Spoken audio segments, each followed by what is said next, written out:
That one grade is not going to depict their whole future. It's not going to be like the story of their life. Like they got a B or a C or an F or whatever it is on that one test.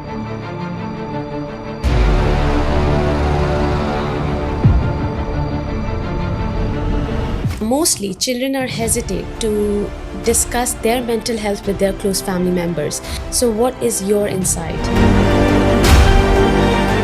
The thing I really struggled with in high school was competition within myself. I wanted to be better than I was yesterday, and I think that's something I was struggling with.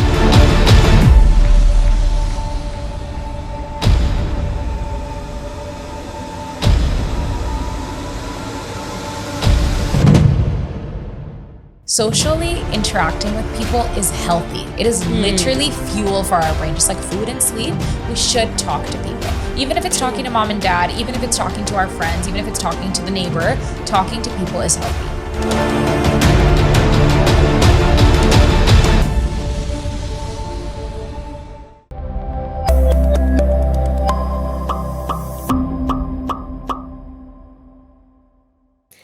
Hello everyone and welcome back to our podcast, Thinking Out Loud.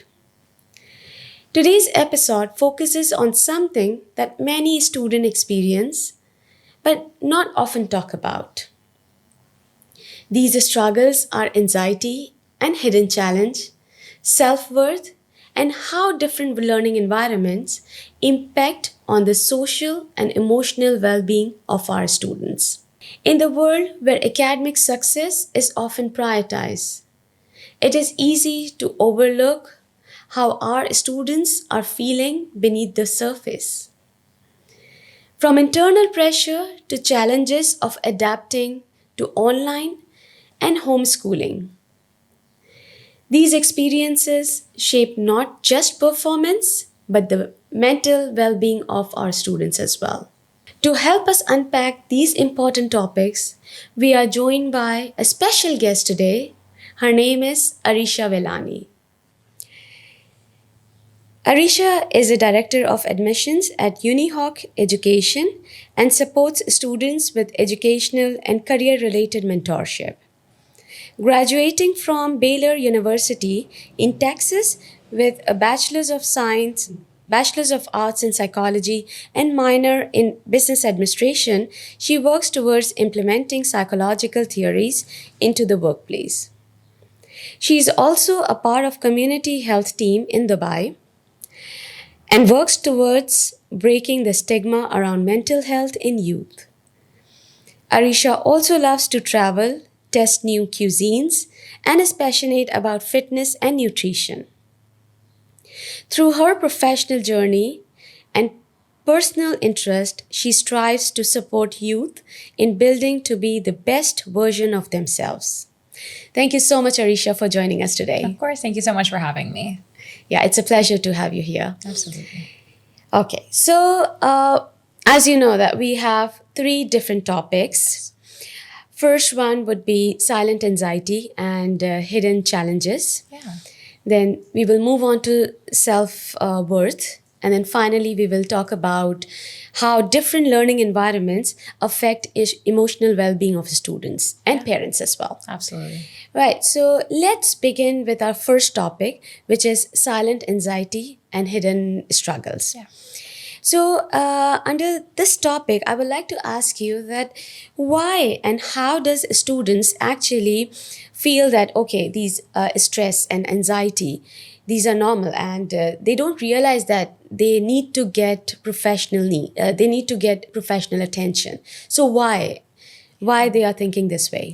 Yeah, I think unfortunately it's just become so normalized. That's why I think nowadays when we say like, oh, I feel so depressed or I feel so anxious, like these are in our normal vocabulary now. It's not just, like you realize you might have something. All of these symptoms just feel so normal. And, you hear your friends say it, you hear it on TV shows where every character is dealing with some sort of like mental disorder or mental illness, where we feel like everything is just normalized. And so I think that is why it's also still taboo to seek help, right? Like if you feel these certain type of ways, if you feel like something so small takes so much effort to do, or you're feeling very stressed about school or about friend groups all the time. These just feel like they should be suppressed, because if you ask for help, then you seem weaker than everyone else going through potential similar situations, right? Yeah. So I think it's more about society making it so normalized, but yet, even if it's normalized for us to be depressed or anxious or whatever it is, it's not normal yet to seek for help. So I think that's what it is. It's about maintaining social,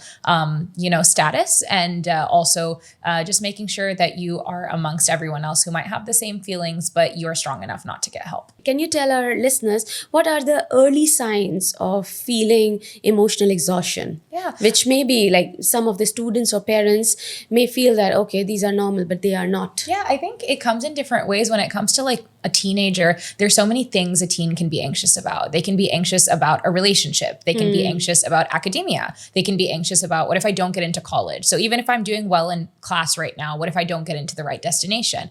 They could be anxious about financial stuff, things happening at home. They could be anxious about friend groups, about teachers, about themselves, about their bodies. There is so much for them to be apprehensive about, right? So I think exhaustion can also be seen in different ways. Now, it could be seen in a way like they're lacking sleep, so their brain isn't functioning well. You're seeing eye bags under their eyes. You're seeing them, lose a regulatory schedule. They're not, they're sleeping at 4 a.m., waking at 5 a.m. to study, lots of coffee intake. There are some kids who are like that. There are some kids who are the opposite of that. They're sleeping all the time. They're emotionally withdrawn.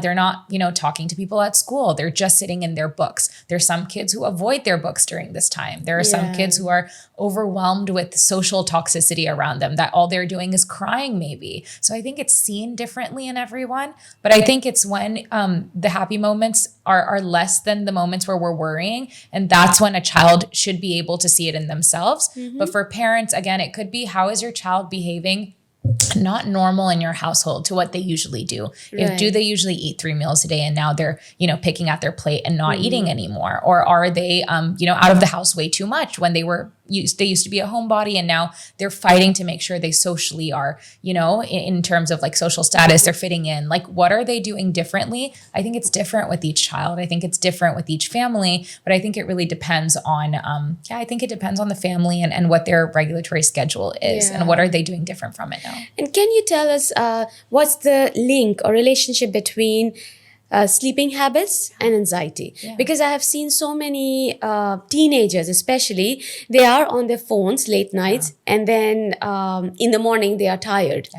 So can you please tell us something about it? Yeah, I'm not a teen, but I love social media as well. So like at night, especially during when a lot of things are happening, I really like to read the news, and I like to read even pop culture and everything. And we fall prey to that. It's called doom scrolling. And when we do it, mostly it's at night, because those are the few hours, a few windows that we have of time for just us. When we're in bed, there's no one else there. We're just looking through things we want to look through.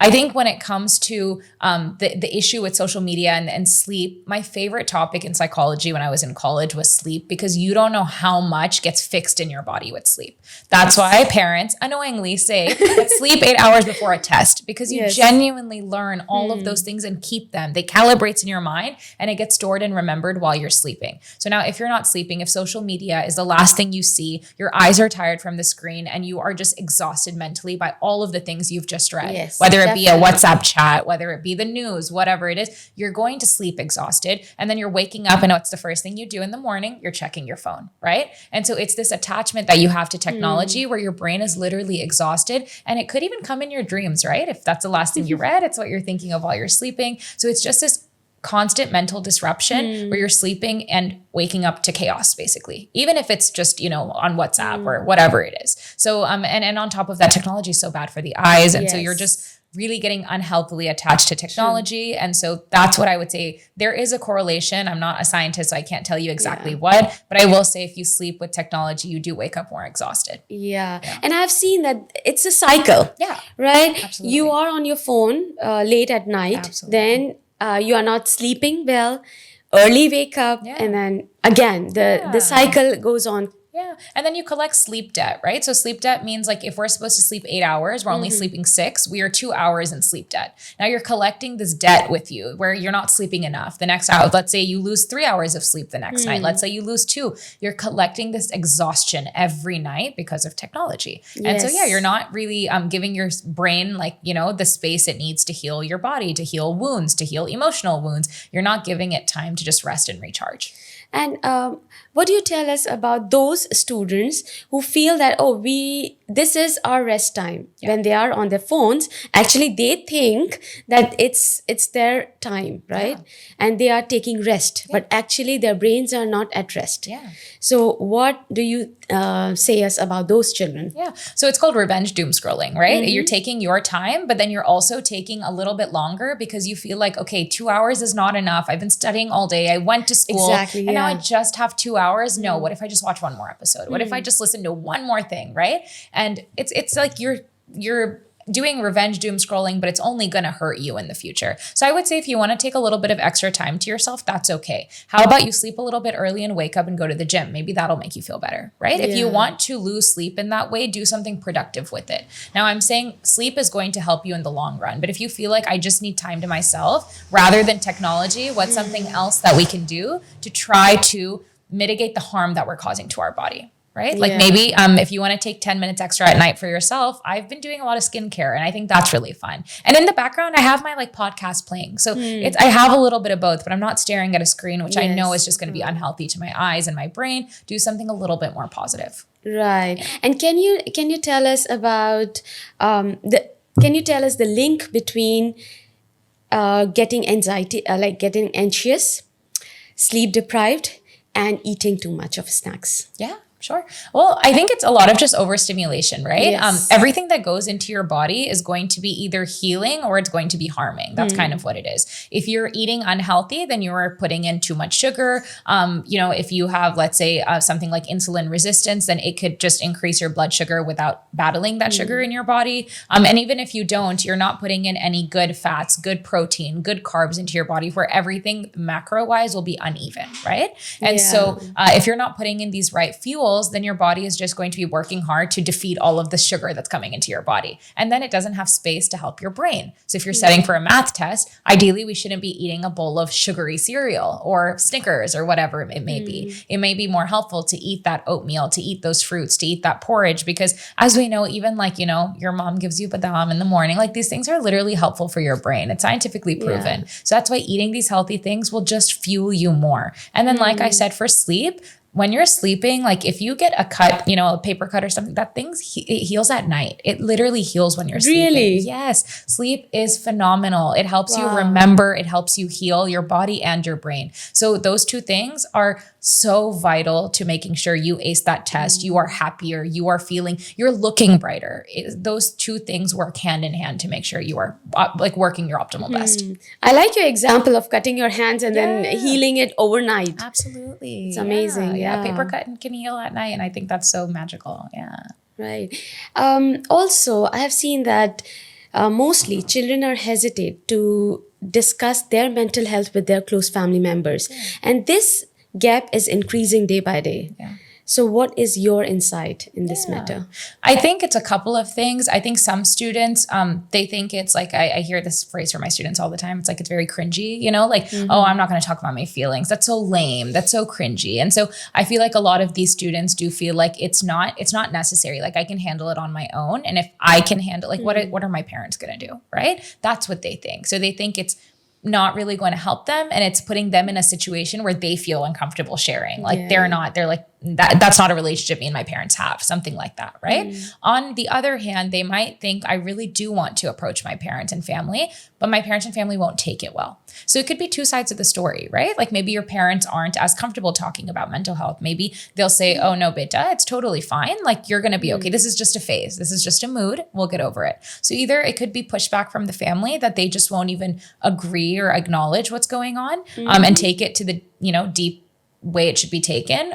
Or it could just be that the student or the child is just feeling like they know that other people can't help them and they're in this alone. And so their family isn't going to be, because I guess a lot of us do think either we're detached from that emotional connection or we just think our society has made that our parents don't have that 21st century, like mental health passion that I guess younger students or people do. So I think it could just be that disconnect both ways.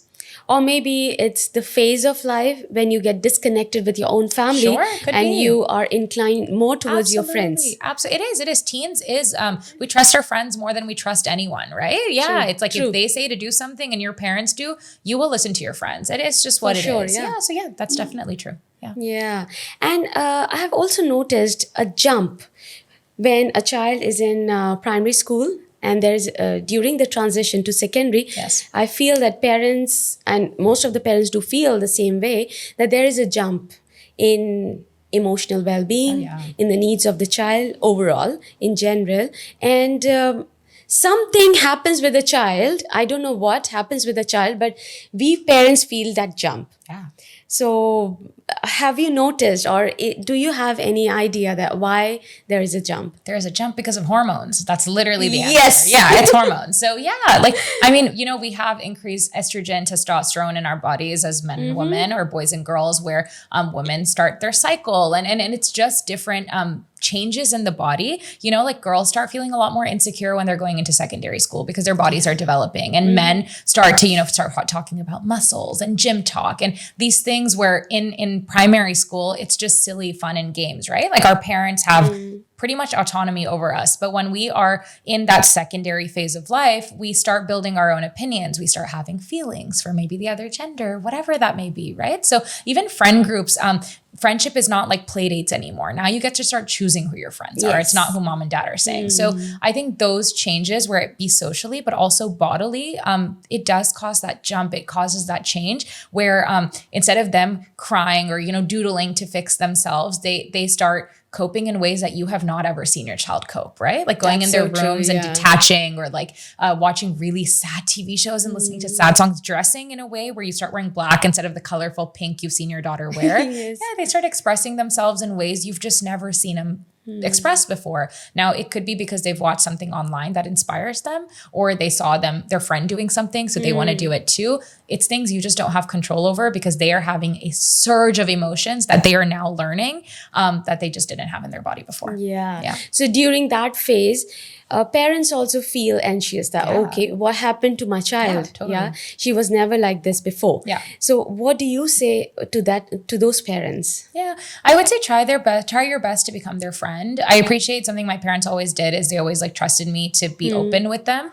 So it was never a fact of like, I should be scared to tell them something. If I didn't get like the best grade in class, don't yell at your child for that, because realistically that one grade is not going to depict their whole future. It's not going to be like the story of their life. Like they got a B or a C or an F or whatever it is on that one test, right? Like understand what is the reason they got the F, right? If you're feeling upset and maybe it's because you are, having a crush on somebody or you are having a fight with a friend, like understand what they're going through rather than just nitpicking or telling them, oh, just stop it. This is a phase. Acknowledge their feelings because their feelings are real. Even if it's such a small fight with a friend, when I would see like my students are going through like just social kind of difficulties in high school, I don't know why, but that environment can be so toxic. Like even more than difficult adult relationships, I feel like high school feels like the end of the world for so many kids. So I would say like, even if their problem is small, make it big, make it feel like it's a big problem. And let's find ways to help, like maybe a mom and daughter, like dinner date, maybe that could help a child, or maybe just sitting there and watching a really soppy movie with your child, or taking them to a boxing match, or I don't know what works for parents and kids, but I think make their problems as big as they're making them. And find ways to cope that works for your family. So basically we need to be open to embrace their needs. Absolutely. And whatever they want. Yeah, because they're gonna have topics that they're like, "Ew, mom and dad will not understand that," right? But we need to practice understanding it. Yes, for sure. Yeah. Okay, that's great. So how about this continuous academic pressure? Like how we can link that pressure to the emotional well-being of the students these days? Yeah. I think, look, that pressure is always going to be there. I've tried with my students. Like I used to have a student who would wake up like 4 or 5 in the morning just to study before school. Like not study for exams, but he was in a program. It was like a gifted and talented program. So he would study to make sure he has this reputation of being the smart kid. And even the assignments these days, they're getting so much of assignments. But it's not just even assignments. I feel like I see kids kids doing well in their assignments, but they need to be the smart kid in class. So they need to know more than the assignments are giving them. They need to ask the teachers questions and answer the teachers' questions first. And they have to build this reputation of like, they are going to get into that Ivy League, that Oxbridge, that McGill, whatever it is. They need to go to the top of the top, right? So basically, it's not just students who have set a criteria, it's the parents as well, right? Yeah. They have a certain criteria for their children. Absolutely. I mean, I think that is so obvious though. I think nowadays it's not just that. Within my students, I see so many competition within the students. It's very toxic where the popular kids these days are not the ones who are like, you know, dressed in a certain way or doing a certain thing. It's the really smart kids. They're the ones at top right now in the social stratosphere, at least from what I've seen. So when it comes to your environment, you want to be socially the smartest. You want to be the smartest because you want to make your parents proud. But I will say the thing I really struggled with in high school was competition within myself. I wanted to be better than I was yesterday. And I think that's something I was struggling with. And I see my students struggling with it too. So they want to be the best version of themselves. But when they wake up better, they're like, no, I can go even more. And that's difficult because I think when you get competitive with yourself, where do you stop? Where are you good enough? Right. And that's a self-esteem kind of situation where do you feel like you feel fulfilled and you feel enough? Is it when you get into the Ivy League? Great. But when you go there, what if you drown? What happens then? So why do it happen? Like, is it because of the environmental pressure, peer pressure, pressures coming from the parents? I think why it is happening. All of the above. And I think right now it's very normal and cool to be the smartest person. Like, I think it's normalized, you know, like I did the IB diploma and it was really difficult. And now I have students doing the IB and it's even more difficult. And we've just made it normal that IB is so difficult. Like it is, right? Like A levels is the same way. GCSE, whatever, like, you know, APs, whatever you're doing in school, they've made it so hard. And they're all these curriculums where it's like, it's just not like, you know, you go to school and then go to soccer practice for 5 hours, go watch a movie with your parents. No, it's like you come home and you're studying. Yes. And on top of that, you do have to save the world for your extracurriculars, right? Yeah. And it's just normalized. And I know that's a bad answer, but it's just become that way that everyone's going through the same motions. And plus, today the school timings are too much. Absolutely. Like they have extended schools as well. Absolutely. Yeah. So by the time they come home, it's already 5 o'clock. So whole day is gone. It is. And on top of that, you know, like I'm a counselor, so I do have to tell my students like, hey, are you doing any sports? Are you doing any math clubs? Are you doing a internship over the summer? And I have to kind of be the bad guy to make sure we can't just do school. Are you doing your SAT prep? Are you doing more? And that's the issue because colleges expect more. You know, your school teachers expect more. Your parents expect more. And so within all of that, you expect more, right? Yeah. So that's the reason they are like students are attaching self-worth to performance marks. Absolutely. Yes, absolutely. Right. Yeah. And like, of course, when they are too much into performance, then they start overthinking as well, right? What if I couldn't do that? Absolutely. Right. And then negative self-talk. Definitely. So it's a whole kind of a circle which goes and come and goes. Yeah. Right. So what do you think, what are your thoughts about negative self-talk and overthinking? If you think negatively about yourself, why should someone think positively about you? That's what I say. Like if you think you are worth nothing, why would the person in front of you sit there and be like, no, you're worth everything? Because I think people are a reflection of how they feel they look at themselves, right? That's a very strong point. Absolutely. Like if you feel like you lack confidence and you are ugly or you are dumb or whatever you say to yourself, right? Then other people have the right to think that as well. And I think that's just so unfair because you need to present the best version of yourself. And if someone else doesn't like that, that's their problem. That's okay. But if you can at least love yourself, because life will get very hard in the future, not now. Now we have our parents and our friends, but maybe we go to college and some days are so miserable. Some days when we're in our job in the future, when we're 35, we're going to have such a bad day and it's going to be you who's taking care of yourself, nobody else. And so in those moments, if you can't rely on your own self-worth, the person in front of you is not going to respect you either. No one's going to hire you. No one's going to take you into university if you don't believe that you yourself are the best version of who you can be. So I think that is what we need to remember. Like if you present yourself in the best way, if you delete the self-talk, the negative self-talk, you can just show others what you're truly made of. And if they don't accept that, that's okay. That's their loss. But at least in the meantime, you appreciate yourself. Yeah, that's so true. Absolutely. And even, sometimes if we are presenting ourselves to employers or if we are going to have an interview, inside us, we are always anxious. Absolutely. But at least we can pretend that everything is fine. Absolutely. I mean, I got asked to be on this podcast and I was a bit, scared as well because I was like, yeah, of course it's spewing a lot of knowledge. And so definitely we all carry with us our apprehensions and our fears, but we have to make sure like we get asked for a reason. We get interviewed for a reason. We get to be in that place and time for such a cool reason. Yes. And so take advantage of it. That's so true. So what do you suggest to parents that how they can make small changes to build emotional security in children? Yeah, absolutely. I think just positive talk in the household is very important. So rather than saying, oh, why did you get the, 90% instead of 100%, just making sure like, wow, you got to the 90. Okay, so what were the questions we got wrong? Let's go over them. But that's so awesome that we got to the 90%. Next time, easily, like we're going to get to the next stage. It's so high. Let's say we even get to 70, right? Yeah. But we know that test was so difficult or that test was so difficult for our child. And we knew that. So we got to the passing mark, right? Yes. And that's the stuff we just have to appreciate where the next time, if that 70 comes back, your child won't be scared to tell you.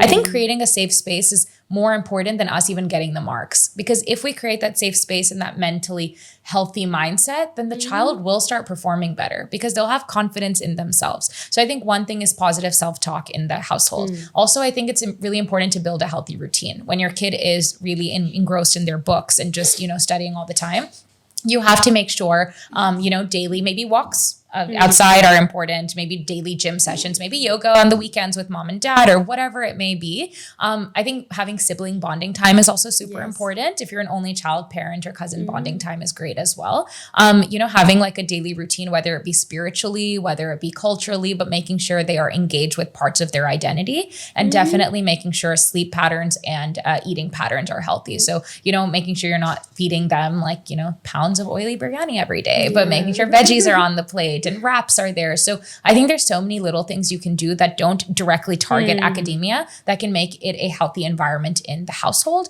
And because of that, they just start performing better and they feel better about themselves. And sometimes, if you don't want to go out, I feel that just sitting down together and playing Ludo or playing any board game will work magic as well. Totally. Yeah. And having like that pint of ice cream because it just is fun to do and watching our favorite movie. Yeah. Those things are the memories you're going to take to university with you. They're the memories you'll take into your life. So yeah, they're just building strong and happy memories. Yeah. Yeah, that's so true actually. We don't even realize sometimes, right? Absolutely. How important these small changes are. Yeah. I remember all these like random road trips my family and I used to do and the little moments of our favorite restaurants, and they weren't like fancy or anything. They're just normal places that I remember. Like it's a childhood like nostalgia that you carry with you. Yeah. Okay. So one more question, which I have personally seen among parents and students, that I've heard parents saying that no, we want our child to go in a particular school because it's a brand, right? Or a particular university. Yes. And then children follow the same thing. So what do you think? What is your thought about, such brands? I think it's fine to have the brand that you want to go to. I think that's very normal. So even when we look at our clothes, we want to, get a higher brand. Like that's just such a small, minuscule way of looking at it. But everything we want it to be good quality. If we're paying, we want it to be the best it is, right? I think the issue with that is a lot of parents don't know the good brands for what they're wanting to go for. That's the issue, right? So when it comes to high schools, for example, anywhere around the world, yes, one school might have a better branding in terms of the education system and rankings or whatever that might be. They might not know the social atmosphere of that high school where your child really might not fit in, right? Maybe it's really toxic in terms of competition and your child is not the strongest academic student. It might be having a lot of people that aren't very similar to you, or it might be focused on sciences when your child is so focused on art. It might not be the right high school for you. That could be step number one. Now, when it comes to university, there is that academic pressure because high school here, we have our options, right? Like anywhere in the world, we have our options when it comes to high school. But then when we put the brand name of university, I have so many parents come up to me and they're like, we are going to send our kid to Harvard. Now, Harvard, I can tell you, doesn't accept many kids around the world. It has the smallest acceptance rate, I think, maybe in the planet potentially, right? So when it comes to something like that, Harvard doesn't even offer some of the majors you might be thinking, right? Like when they're really good for business, they're really good for business at a master's level. But for undergraduate studies, they're so many schools out there that could basically equate to Harvard when it comes to giving you that amazing business brand. So they might have better connectivity. They might have better location. They might have better networking opportunity. So I think when it comes to the brand name, we need to do research on what should that brand name entail. You need to have the right network. You need to have the right professors, be in the right place. You need to have maybe the right funding. And, it's expensive to go to those brand names. It is. For sure. So I think we need to change the definition of like what makes a brand name, because you need to know what is a good brand for what your child is going to be studying. If we're going to an art school, I can name you 20 on top of Harvard, because Harvard's not really known technically. It is. It's a fantastic university. But when we look at those top names, sometimes we're looking at the brand and we're not looking at what can be offered by them and other universities. Yes. And so I think that's what's important. I think we have to change our definition. And then, of course, you're putting so much pressure on the child to go to that one place. Yeah. And if they don't get in, what happens? Do they lose you as parents? Do they lose your respect? Do they lose their own respect? They have been hearing from their friends, oh, you're going to that school. What happens when they don't go? Yeah. What happens, right? Exactly. Are they a failure from 18 years onward? That's when they get No, they defined. are not. They're because, not. Absolutely. Because we have so many other options as well. Exactly. So I think going to these top brands it's amazing. If you can go, that's my job. I literally help students go to those top name brands. But the thing is, my whole job, it's focused on finding the best fit for the student, because not every kid can survive at one of those schools. Some of these kids cannot take the competition. Some of those kids literally can't take the weather in those cities, right? We need to make sure we just find the school or the university or the high school or the friend group or whatever it is. But the whole job in life is to find where we best fit. And that's and also number of students in one class as well. Absolutely. It makes a huge difference, absolutely. Right? Yeah, that's the reason I picked my university, because it was a smaller teacher to student ratio, because I love raising my hand and asking questions. I can't do that in a 200 people lecture hall. Yeah. That's so true. Yeah. Definitely. Okay, so now we will move on to another topic, which is online learning versus in-person learning. Right, so during pandemic as well, we have seen that online learning was there, and then there were so much stress on parents and equally on students. Absolutely. So what is your input? Yeah, I think online learning, look, it's very prominent in a lot of places. A lot of people are homeschooled as well, so they do online learning, right? I don't think it's harmful as long as you're able to take advantage of it and as long as you're able to follow a schedule.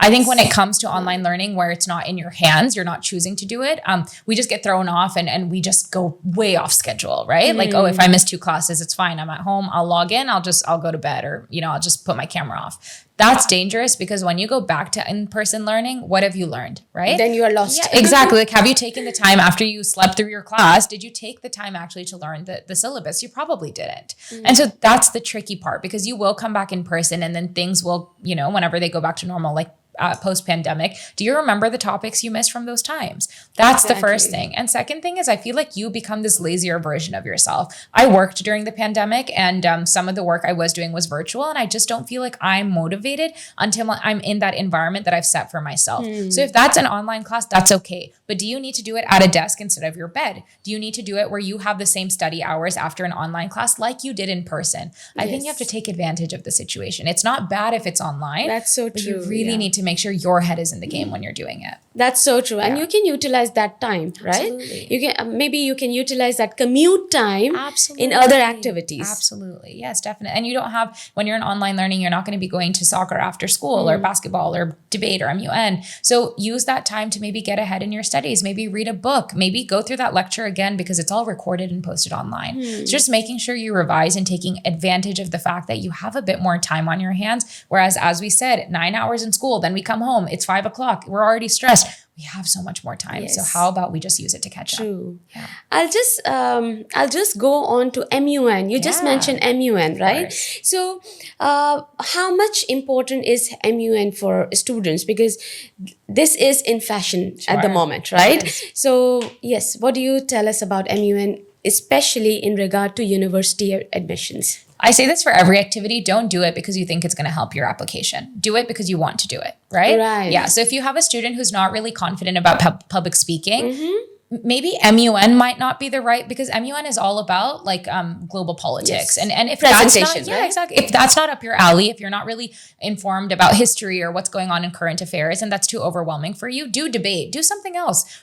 Start a math club. I have students who start math clubs, and because they're leading the club, they have that public speaking opportunity. You don't have to do MUN. MUN is like just the one I give as an example because every school mostly has it here. I love MUN. I think it's fantastic, but you don't have to go do it. I say for activities, do the things you love. If you love scuba diving, go scuba diving, right? Go get a license. You can do that here. If you love reading, why don't you start a book club? Even if it means you and 7 people on the weekend, just read a couple of, chapters of a book and you review it every week. And then maybe you also have like a account online where you guys put your, like blogs and feedback on the book and everything. Like even that counts as an activity. I would say when it comes to adding things to your application, don't do something that you're doing it for the application. Don't go back home to your motherland and volunteer for a week just to stamp it on your application. Do it because those people deserve to be helped, right? Do it and continue doing it. But you should never do something to stamp it. You should do something that's continuous, that you can make an impact, that you love, that it's not exhausting for you to go to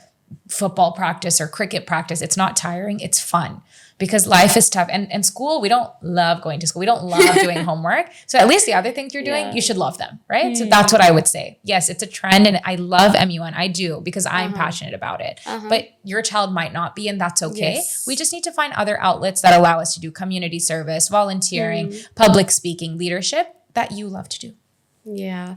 Okay. So now this was just a quick question about MUN.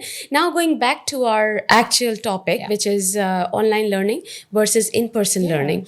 So what do you think while a child is doing online, what are the pressures on the parents? Yeah, I think getting logged in on time and like the child being actually awake and aware of what they're learning, I think that's definitely a big one. I've seen a lot with like little kids. My mom works with little kids. So I see a lot of them, their nannies are trying to log them in. There's technology difficulties happening, or a child is logging in, but his camera's off. So are they even learning? I think those are the things where you're just not taking it seriously. When things get randomly shut into online learning, we use it as like a holiday. And I think that's where it gets tricky. 1 or 2 days of us mentally thinking that, fine. But when it becomes habit, when it becomes routine, like the pandemic was, it gets very tricky and difficult for us to get back into the game, where we start losing our social skills. We start losing our friendships that we had. We start losing that motivation to do well in our tests because we can just, look online. And that's where it gets tricky, because I always say, like, do you want a doctor who studied during the pandemic and barely slept? Like, you don't, right? Like, if he's sleeping through their classes, ideally we don't want that, right? So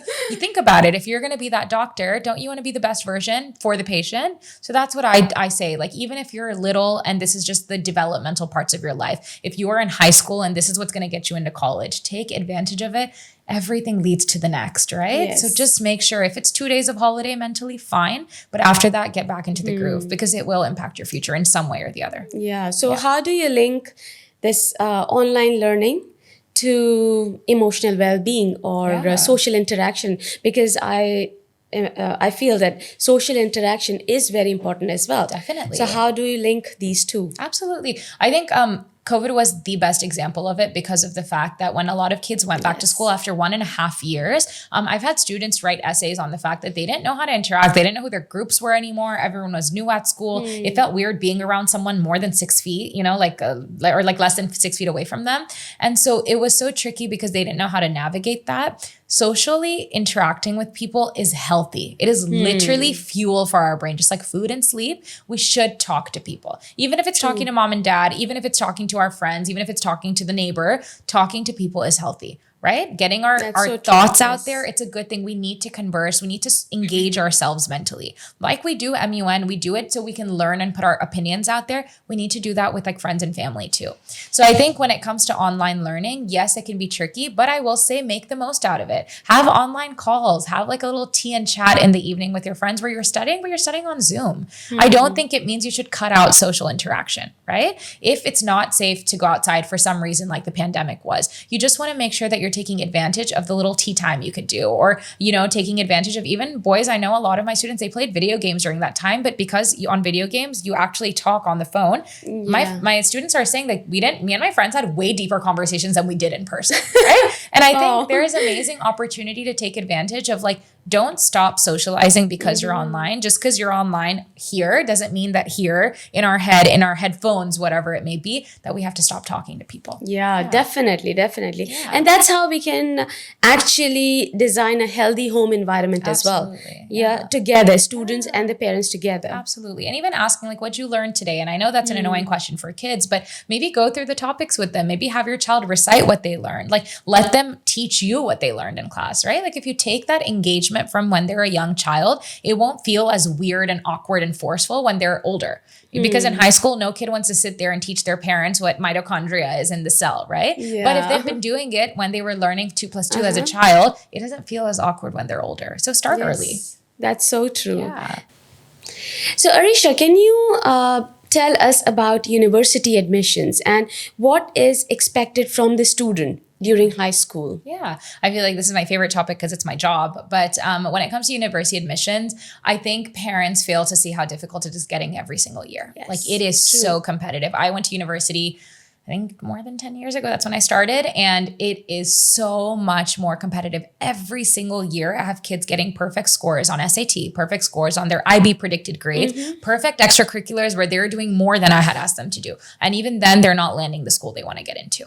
Okay. So what are the challenges they are facing? Well, there is a lot of things you're not going to take into account. So if you're looking at a lot of very top American schools, you have to consider that they're taking in sports students. You have to consider they're taking in legacy. So if your grandparents and great grandparents have been going to that school for decades and years and generations, there's so many things we don't see. A lot of donors, right? Like their kids get in as well. That's not to say that they have preference over you, but it is to say that there's a lot of other factors that it's like if your child has the 45 out of 45, has the 1600 SAT, that is not guaranteeing you admission anywhere, unfortunately. Okay. I always tell my students, you can do the most, you can do the best. You can do the best that you can, but at the end, you will end up where you are meant to go. Because that's so true. It is. Because even if you do everything, if that person's having a bad day and just doesn't feel like they want to take you in, what are you going to do? Yeah. Right? I have parents who come to me, they're like, is it the essay? Is it this? Is it because she didn't do MUN? And it's not. It just could be you did everything, but you maybe not be a fit for that student.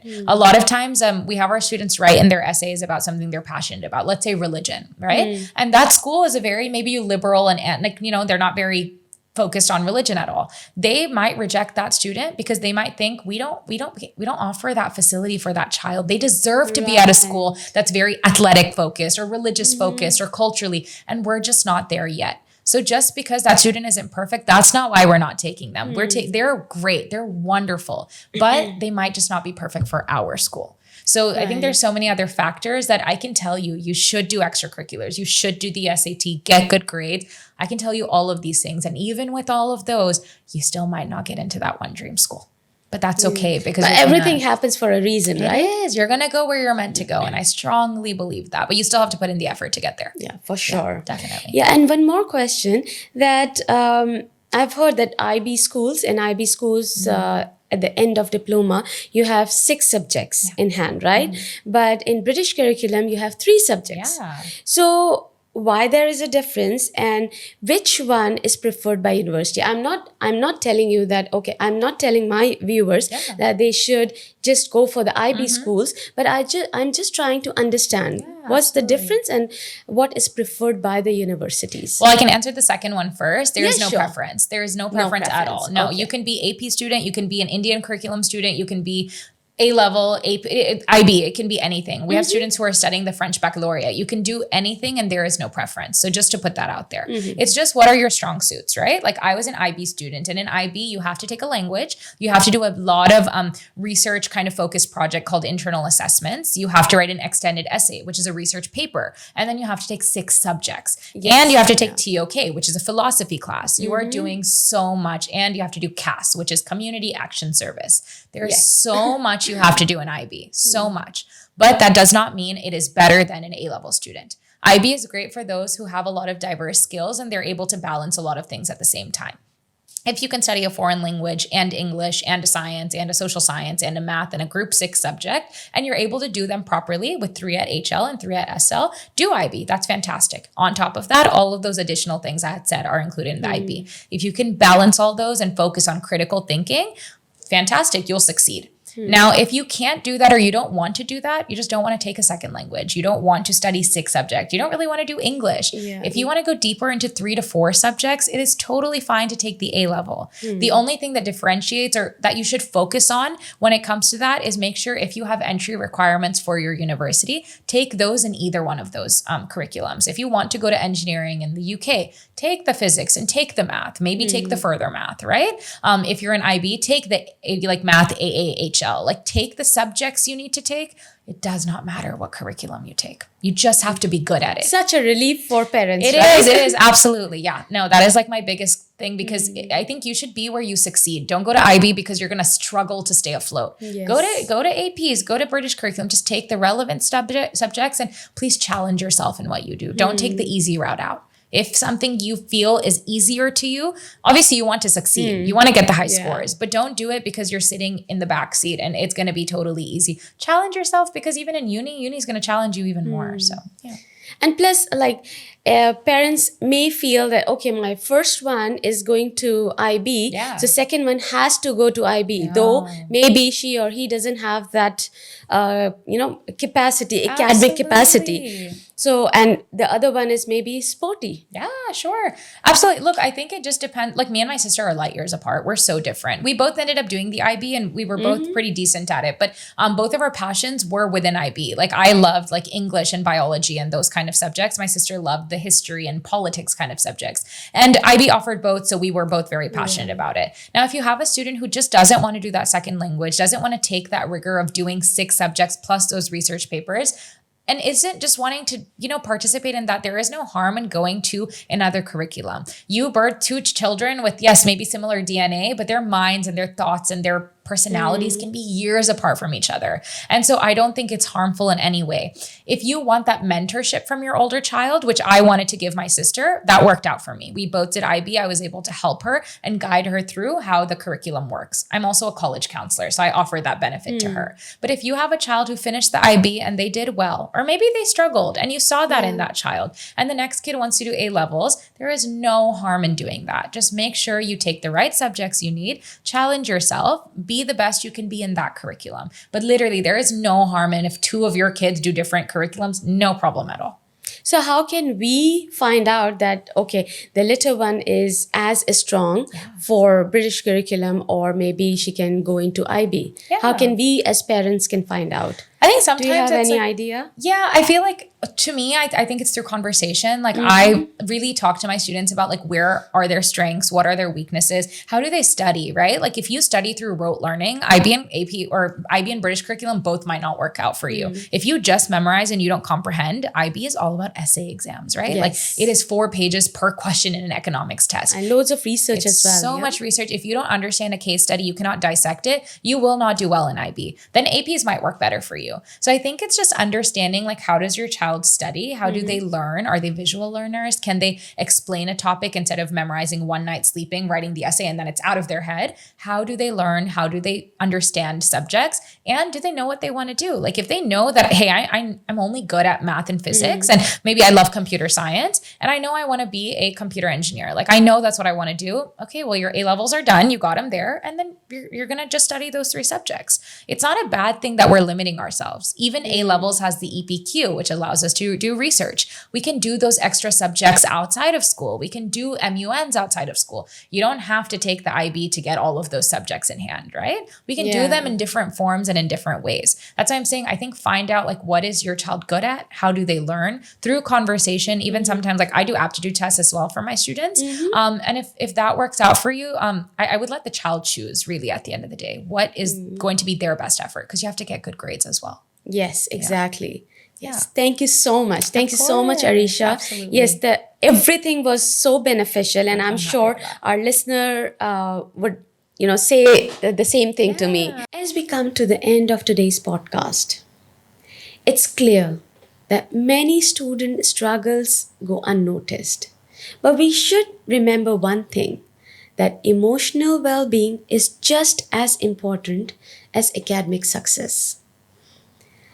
Whether it's silent anxiety, self-doubt, or learning in different environments, one thing remains constant. that there is a need of understanding, support, and open communication between parents and our students. Small conversations, empathy, and awareness can make a huge difference in students' life. A heartfelt thank you to Areesha, who shared valuable insight and her perspective with us today. Thank you so much to our listeners as well for joining us today. We look forward to seeing you in our next episode.